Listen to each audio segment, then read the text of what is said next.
নমস্কার। খবরের প্রথমে দেখে নেব আজকের শিরোনাম। মুখ্যমন্ত্রী অভিষেক কি নির্দেশ দিয়েছেন কেষ্টকে? পাশের মঞ্চে মীনাক্ষী আছেন, শুভঙ্করের সামনেই কৌশলী বার্তা, অধীরের নিশানা কি হাই কমান্ড। 100 দিনের প্রকল্পে জব কার্ড হোল্ডারদের কাজ না দেওয়ার অভিযোগ, কি বলল হাইকোর্ট? কোনো থ্রেট কালচার নেই, কি বলছেন সরকারের হেভিওয়েট মন্ত্রী? কালীঘাট চলো কর্মসূচি ফ্লপ, বঙ্গ বিজেপির দৈন্য দশা প্রকাশ্যে।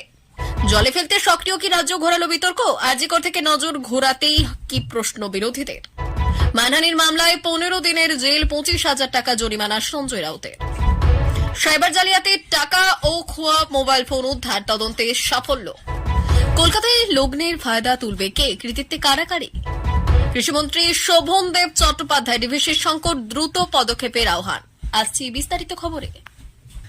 প্রদেশ সভাপতির পদ ছাড়ার পর কি বাংলায় বামেদের সঙ্গে জোটের সম্ভাবনা তিনি এগিয়ে নিয়ে যেতে চাইছেন? পোড়খাওয়া কংগ্রেস নেতা অধীর রঞ্জন চৌধুরী বৃহস্পতিবার ধর্মতলায় আয়োজিত দলীয় কর্মসূচির মঞ্চ থেকে কি সেই জন্যই বিশেষ বার্তা দিলেন বাম নেত্রী মীনাক্ষী মুখোপাধ্যায় ও তার দলীয় সহযোদ্ধাদের। তিনি স্পষ্ট বুঝিয়ে দেন, আজিকর কাণ্ডে কংগ্রেস ও বামেদের অবস্থান ও দাবি এক, তবে তা প্রকাশের ধরন হয়তো ভিন্ন। উল্লেখ্য, অধীর যখন বামেদের প্রতি এই বার্তা দিচ্ছেন তখন সেই মঞ্চেই উপস্থিত ছিলেন। তার তুলনায় বয়সে ও অভিজ্ঞতায় অনেকটাই নবীন তথা প্রদেশ কংগ্রেস সভাপতির পদে তারই উত্তরসূরি শুভঙ্কর রায়। প্রশ্ন উঠছে, তাহলে কি নতুন প্রদেশ সভাপতির উপস্থিতি সত্ত্বেও স্বতঃপ্রণোদিতভাবে বাম কংগ্রেস জোট নিয়ে নতুন করে বার্তা দেওয়ার চেষ্টা করলেন অধীর? বুঝিয়ে দিলেন পদ গেলেও এখনও তিনি রাজ্য কংগ্রেসের প্রধান স্তম্ভ। এর পাশাপাশি এই দিনে দলীয় কর্মসূচির মঞ্চ থেকে স্বভাবসিদ্ধ ভঙ্গিতেই ফের একবার মুখ্যমন্ত্রী মমতা বন্দ্যোপাধ্যায়কেও আক্রমণ করলেন অধীর। তার দাবি, আজিকর ধর্ষণ ও খুনের ঘটনায় সিবিআই যে তদন্তভার নিচ্ছেন, রাজ্যের পুলিশ মন্ত্রী তথা মুখ্যমন্ত্রী মমতাকেও তার আওতায় আনতে হবে। অধীরের মতে এই ঘটনায় রাজ্যের প্রশাসনিক প্রধানকেও সিবিআই গোয়েন্দাদের জেরা করা উচিত। কেন মমতা 7 দিনের মধ্যে তদন্ত শেষ করার কথা বলেছিলেন তা নিয়েও প্রশ্ন তুলেছেন অধীর। উল্লেখ্য, প্রদেশ কংগ্রেস সভাপতি পদে থাকাকালীন কার্যত কেন্দ্রীয় লাইন থেকে সরে এসেই আগাগোড়া বাংলায় মমতা বন্দ্যোপাধ্যায়ের বিরোধিতা করে গিয়েছেন অধীর রঞ্জন চৌধুরী। সংশ্লিষ্ট মহলের একাংশের দাবি, অধীরের এই একরোখা মমতা বিরোধিতার জন্যই হয়তো তাকে সরিয়ে অপেক্ষাকৃত নরমপন্থী হিসেবে পরিচিত শুভঙ্কর সরকারকে প্রদেশ কংগ্রেস সভাপতি করেছে হাইকমান্ড। শীর্ষ নেতৃত্বের সেই সিদ্ধান্ত নিয়ে কোনো প্রশ্ন তোলেননি অধীরও। বদলে এদিন নিজের আচরণেই কি নিজের গুরুত্ব আরো একবার বুঝিয়ে তিনি দিলেন।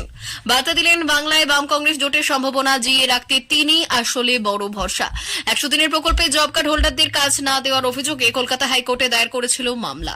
বৃহস্পতিবার ওই মামলাতেই রাজ্যের রিপোর্ট তলব করল প্রধান বিচারপতি ডিভিশন বেঞ্চ। এর আগে 100 দিনের প্রকল্পে বেনিয়মের অভিযোগে হাইকোর্টের দ্বারস্থ হয়েছিল ক্ষেত মজুর সমিতি। বৃহস্পতিবার সেই মামলার শুনানিতে মামলাকারীর আইনজীবী বিকাশ রঞ্জন ভট্টাচার্য দাবি করেন, 2 বছর ধরে জব কার্ড হোল্ডাররা কাজ পাচ্ছেন না, অথচ আইন অনুযায়ী রাজ্য প্রকল্পের আওতাভুক্তদের জব কার্ড হোল্ডারদের কাজ দিতে হবে। আদালতে তিনি এও বললেন, প্রকল্প সংক্রান্ত বিগত বছরগুলির আর্থিক বকেয়া ও দুর্নীতি তদন্ত যেভাবে চলছে চলুক, কিন্তু মানুষকে কাজ দেওয়া হোক। এই অভিযোগের প্রেক্ষিতে অ্যাডভোকেট জেনারেলের কাছে জবাব তলব করেন প্রধান বিচারপতি। একই সঙ্গে আদালতের পর্যবেক্ষণ তদন্ত যেভাবে চলছে চলুক, কিন্তু সাধারণ মানুষকে কাজ পাওয়া থেকে বঞ্চিত করা যাবে না। জবাবে অ্যাডভোকেট জেনারেল জানান, বিষয়টি তার জানা নেই। এরপরই আগামী সোমবারের মধ্যে রাজ্যকে এই ব্যাপারে রিপোর্ট জমা দেওয়ার নির্দেশ দিয়েছে প্রধান বিচারপতি ডিভিশন বেঞ্চ। পাশাপাশি 100 দিনের প্রকল্পে আর্থিক বকেয়া ও একাধিক দুর্নীতির তদন্তে যে কমিটি গঠন করা হয়েছে তাদেরও বিষয়টি অগ্রগতি সংক্রান্ত রিপোর্ট জমা দেওয়ার নির্দেশ দিয়েছে বেঞ্চ।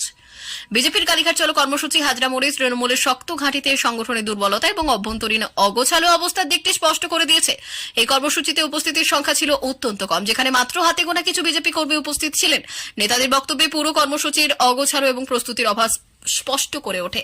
আজিকরের ধর্ষিতার বিচার এবং মুখ্যমন্ত্রী মমতা বন্দ্যোপাধ্যায়ের পদত্যাগের দাবিতে এই কর্মসূচি আয়োজন করা হয়েছিল, কিন্তু ঘটনাস্থল হাজরা মোড়ে কোনো নিরাপত্তা ব্যবস্থা বা জনসাধারণের মধ্যে উত্তেজনা দেখা যায়নি। বরং হাজরা মোড় থেকে আলিপুর ও গোপালনগরগামী যানবাহন চলাচল স্বাভাবিক ছিল। এমনকি যতীন দাস পার্ক মেট্রো স্টেশনের সামনে বসা কিছু বিজেপি কর্মী যখন গেরুয়া উত্তরীয় পরে খাবার খাচ্ছিলেন, তখন দলের নেতারা মঞ্চে মন্তব্য রাখছিলেন। বিজেপির রাজ্য সভাপতি সুকান্ত মজুমদার, বিরোধী দলনেতা শঙ্কর ঘোষ এবং নেতা তাপস রায় সহ অন্যান্য নেতারা উপস্থিত ছিলেন। যদিও কর্মসূচি থেকে বিজেপির আগাম প্রস্তুতির অভাব এবং সংগঠনের দুর্বলতা স্পষ্ট হয়েছে, তারা ভবিষ্যতে নবান্ন, লালবাজার এবং কালীঘাট অভিযানের ডাক দিয়েছেন। রাজ্যের বন্যা পরিস্থিতি নিয়ে আসার জন্য ডিভিসির বিরুদ্ধে প্রায় যুদ্ধ ঘোষণা করেছেন মুখ্যমন্ত্রী মমতা বন্দ্যোপাধ্যায়। ডিভিসির কমিটি থেকে রাজ্যের সেচ দপ্তরের প্রতিনিধিরা সরে দাঁড়িয়েছেন। ম্যানমেড বন্যা তথ্য সামনে রেখে কেন্দ্রীয় সরকারের বিরুদ্ধে স্বর উচ্চগ্রামে তুলেছেন মুখ্যমন্ত্রী। রাজ্যের সেচ মন্ত্রী মানস ভূঁইয়া অবশ্য কেন্দ্রের দিকেই আঙুল তুলেছেন। তার বক্তব্য, কতটা জল ছাড়া হবে, কিভাবে, কত সময়ের মধ্যে তা ছাড়া ছাড়া হতে পারে সেই কেন্দ্রীয় সরকার কি তা আমাদের জানিয়েছে? জল ছাড়া হবে সেটা সবাই জানি, কেন্দ্রীয় সরকার এবং ডিভিসি এইভাবে নিজেদের দায়িত্ব ছেড়ে ফেলতে পারে না। এটা অত্যন্ত অসহযোগী মনোভাব, রাজ্যকে ডুবিয়ে মারছে। জলকাণ্ডে রাজ্যের বিরুদ্ধে সরব হয়েছে সব বিরোধী দলই। বিজেপির রাজ্য সভাপতি সুকান্ত মজুমদারের মন্তব্য, কেন্দ্রীয় সরকারের নামে অপপ্রচার বন্ধ করুন মুখ্যমন্ত্রী। আপনাকে আর কেউ বিশ্বাস করে না করে, কংগ্রেস ওয়ার্কিং কমিটির সদস্য অধীর চৌধুরীর মতে এখন যেসব তথ্য সামনে আসছে তাতে বোঝা যাচ্ছে রাজ্য সরকার ইচ্ছাকৃতভাবে মানুষকে বিভ্রান্ত করছে। রাজ্য দপ্তরে নিজেদের তথ্যে সেটা দেখা যাচ্ছে। মুখ্যমন্ত্রী নজর ঘোরাতে চাইছেন। জল ছাড়া নিয়ে যা চলছে তার পূর্ণাঙ্গ তদন্ত হওয়া উচিত।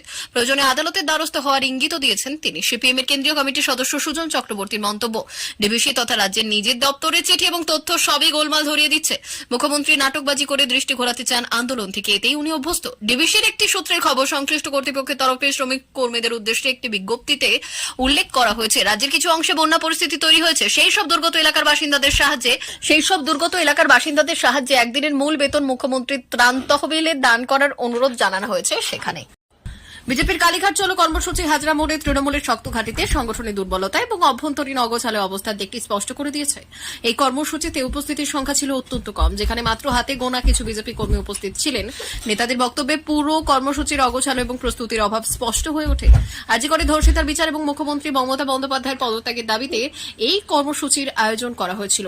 কিন্তু ঘটনাস্থল হাজরা মোড়ে কোনো নিরাপত্তা ব্যবস্থা বা জনসাধারণের মধ্যে উত্তেজনা দেখা যায়নি, বরং হাজরা মোড় থেকে আলিপুর ও গোপালনগরগামী যানবাহন চলাচল স্বাভাবিক ছিল। এমনকি যতীন দাস পার্ক মেট্রো স্টেশনের সামনে বসা কিছু বিজেপি কর্মী যখন গেরুয়া উত্তরীয় পরে খাবার খাচ্ছিলেন, তখন দলের নেতারা মঞ্চে বক্তব্য রাখছিলেন। বিজেপির রাজ্য সভাপতি সুকান্ত মজুমদার, বিরোধী দলনেতা শঙ্কর ঘোষ এবং নেতা তাপস রায় সহ অন্যান্য নেতারা উপস্থিত ছিলেন। যদিও কর্মসূচি থেকে বিজেপির আগাম প্রস্তুতির অভাব এবং সংগঠনের দুর্বলতা স্পষ্ট হয়েছে, তারা ভবিষ্যতে নবান্ন, লালবাজার এবং কালীঘাট অভিযানে ডাক দিয়েছেন। বিজেপির পরিকল্পনা হয়েছে বেকার যুবকদের জন্য লং মার্চ এবং পুজোর সময় রাজ্য জুড়ে 1000 অভয়া মঞ্চ। তবে এই দিনের ঘটনা রাজনৈতিক আলোচনা বিজেপির নেতাদের জন্য একটি চ্যালেঞ্জ হিসেবে দেখা দিয়েছে। বিজেপির পরিকল্পনা রয়েছে বেকার যুবকদের জন্য লং মার্চ এবং পুজোর সময় রাজ্য জুড়ে 1000 অভয়া মঞ্চ গড়ে সংগ্রহের কার্যক্রম শুরু করার একটি চ্যালেঞ্জ হিসেবে দেখা দিয়েছে, যা তাদের কার্যকরী সমর্থনের অভাবকে তুলে ধরেছে। রাজ্যের বন্যা পরিস্থিতি নিয়ে আসার জন্য ডিভিসির বিরুদ্ধে প্রায় যুদ্ধ ঘোষণা করেছে মুখ্যমন্ত্রী মমতা বন্দ্যোপাধ্যায়। ডিভিসির কমিটি থেকে রাজ্যের সেচ দপ্তরের প্রতিনিধিরা সরে দাঁড়িয়েছেন। ম্যানমেড বন্যা তত্ত্ব সামনে রেখে কেন্দ্রীয় সরকারের বিরুদ্ধে স্বর উচ্চগ্রামে তুলেছেন মুখ্যমন্ত্রী। বিজেপির কালীঘাট চলো কর্মসূচি হাজরা মোড়ে তৃণমূলের শক্ত ঘাঁটিতে সংগঠনের দুর্বলতা এবং আভ্যন্তরীণ অগোছালো অবস্থার দিকটি স্পষ্ট করে দিয়েছে। এই কর্মসূচিতে উপস্থিতের সংখ্যা ছিল অত্যন্ত কম, যেখানে মাত্র হাতে গোনা কিছু বিজেপি কর্মী উপস্থিত ছিলেন। নেতাদের বক্তব্যে পুরো কর্মসূচির অগোছালো এবং প্রস্তুতির অভাব স্পষ্ট হয়ে ওঠে। আর্জিকরে ধর্ষিতার বিচার এবং মুখ্যমন্ত্রী মমতা বন্দ্যোপাধ্যায়ের পদত্যাগের দাবিতে এই কর্মসূচি আয়োজন করা হয়েছিল। কিন্তু ঘটনাস্থল হাজরা মোড়ে কোনো নিরাপত্তা ব্যবস্থা বা জনসাধারণের মধ্যে উত্তেজনা দেখা যায়নি, বরং হাজরা মোড় থেকে আলিপুর গোপালনগরগামী যানবাহন চলাচল স্বাভাবিক ছিল। এমনকি যতীন দাস পার্ক মেট্রো স্টেশনের সামনে বসা কিছু বিজেপি কর্মী যখন গেরুয়া উত্তরীয় পরে খাবার খাচ্ছিলেন, তখন দলের নেতারা মঞ্চে বক্তব্য রাখছিলেন। বিজেপির রাজ্য সভাপতি সুকান্ত মজুমদার, বিরোধী দলনেতা শঙ্কর ঘোষ এবং নেতা তাপস রায় সহ অন্যান্য নেতারা উপস্থিত ছিলেন। যদিও কর্মসূচি থেকে বিজেপির আগাম প্রস্তুতির অভাব এবং সংগঠনের দুর্বলতা স্পষ্ট হয়েছে, তারা ভবিষ্যতে নবান্ন, লালবাজার এবং কালীঘাট অভিযানের ডাক দিয়েছেন। বিজেপির পরিকল্পনা রয়েছে বেকার যুবকদের জন্য লং মার্চ এবং পুজোর সময় রাজ্য জুড়ে 1000 অভয়া মঞ্চ করে ওই সই সংগ্রহের কার্যক্রম শুরু করা। তবে এই দিনের ঘটনা রাজনৈতিক আলোচনায় বিজেপির নেতাদের জন্য একটি চ্যালেঞ্জ হিসেবে দেখা দিয়েছে, যা তাদের কার্যকরী সমর্থনের অভাবকে তুলে ধরেছে। রাজ্যে বন্যা পরিস্থিতি নিয়ে আসার জন্য ডিভিসির বিরুদ্ধে প্রায় যুদ্ধ ঘোষণা করেছেন মমতা বন্দ্যোপাধ্যায়। ডিভিসির কমিটি থেকে রাজ্যের সেচ দপ্তরের প্রতিনিধিরা সরে দাঁড়িয়েছেন। ম্যানমেড বন্যা তথ্য সামনে রেখে কেন্দ্রীয় সরকারের বিরুদ্ধে স্বর উচ্চগ্রামে তুলেছেন মুখ্যমন্ত্রী। রাজ্যের সেচ মন্ত্রী মানুষ ভূঁইয়া অবশ্য কেন্দ্রের দিকে আঙুল তুলছেন। তার বক্তব্য, কতটা জল ছাড়া হবে, কিভাবে, কত সময়ের মধ্যে তা ছাড়া হতে পারে, কেন্দ্রীয় সরকার কি তা আমাদের জানিয়েছে? জল ছাড়া হবে সেটা সবাই জানেন। কেন্দ্রীয় সরকার এবং ডিভিসি এভাবে নিজের দায়িত্ব ঝেড়ে ফেলতে পারেন না, এটা অত্যন্ত অসহযোগী মনোভাব, রাজ্যকে ডুবিয়ে মারছে। জলকাণ্ডে রাজ্যের বিরুদ্ধে সরব হয়েছে সব বিরোধী দলই। বিজেপির রাজ্য সভাপতি সুকান্ত মজুমদারের মন্তব্য, কেন্দ্রীয় সরকারের নামে অপপ্রচার বন্ধ করুন মুখ্যমন্ত্রী। ডিভিসির একটি সূত্রের খবর, সংশ্লিষ্ট কর্তৃপক্ষের তরফে শ্রমিক কর্মীদের উদ্দেশ্যে একটি বিজ্ঞপ্তিতে উল্লেখ করা হয়েছে রাজ্যের কিছু অংশে বন্যা পরিস্থিতি তৈরি হয়েছে। সেই সব দুর্গত এলাকার বাসিন্দাদের সাহায্যে একদিনের মূল বেতন মুখ্যমন্ত্রীর ত্রাণ তহবিলে দান করার অনুরোধ জানানো হয়েছে সেখানে। যারা এই দান করতে রাজি নন তাদেরকে আজ বৃহস্পতিবারের মধ্যে ইমেল করে কারণ জানতে বলা হয়েছে। উদ্ধব ঠাকরের শিবসেনা শিবিরের নেতা সঞ্জয় রাউতকে 15 দিনের জেল এবং 25,000 টাকা জরিমানা সাজা দিল মুম্বাইয়ের একটি আদালত একটি মানহানির মামলায় বুধবার এই সাজা ঘোষণা করেন বিচারক। মামলাকারীর তরফে সঞ্জয় 2 বছরের কারাবাস দাবি করা হয়েছিল, যাতে তার সাংসদ পদ খারিজ হয়ে যায়। উদ্ধব ঠাকরের ঘনিষ্ঠ সহযোগী সঞ্জয় বর্তমানে রাজ্যসভার সাংসদ। মানহানির মামলায় সঞ্জয়ের কাছ থেকে 100 কোটি টাকা ক্ষতিপূরণ দাবি করেছিলেন বিজেপি নেত্রী। মামলাকারীর বক্তব্য, তার বিরুদ্ধে দুর্নীতির অভিযোগের সপক্ষে কোনো প্রমাণ দাখিল করতে পারেননি সঞ্জয়। তাকে বারে বারে আইনি নোটিশ দেওয়ার পরও জবাব দেননি। বিশ্বের তৃতীয় বৃহত্তম সেমিকন্ডাক্টর চিপ নির্মাতা গ্লোবাল ফাউন্ডের যে কলকাতায় লগ্নি করতে চলেছে তা মমতা বন্দ্যোপাধ্যায়ের সরকারের অজানা ছিল না। কেন্দ্রীয় সরকারের শিল্প বাণিজ্য মন্ত্রক এবং রাজ্য সরকারের তথ্য প্রযুক্তি দপ্তর সূত্রে খবর, এই বিষয়ে কেন্দ্র, রাজ্য এবং নিউ ইয়র্কের ওই বহুজাতিক সংস্থার মধ্যে বেশ কিছুদিন ধরেই কথাবার্তা চলছিল।